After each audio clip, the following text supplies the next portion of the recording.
How to change profile in Candy Crush Saga. Open Candy Crush Saga. Let's jump into the game and change that profile picture. Look at the center of your screen. You will see your profile picture or avatar right in the middle.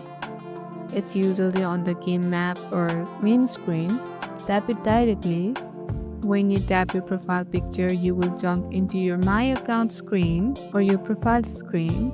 Here, you will see options like your name, your profile picture, your little pencil icon. Tap your profile and you will see edit. Tap that.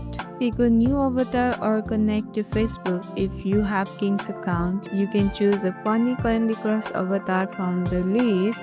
If you would like your Facebook profile picture to show up, make sure you are logged into Facebook. It will sync your profile picture automatically.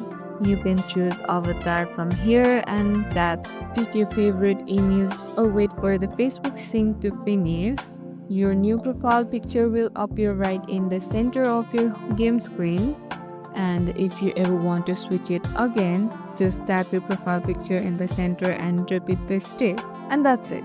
Users change their profile picture like a Candy Crush Pro. Drop your question in the comments, smash the like button if this was helpful, and subscribe for more quick game tips.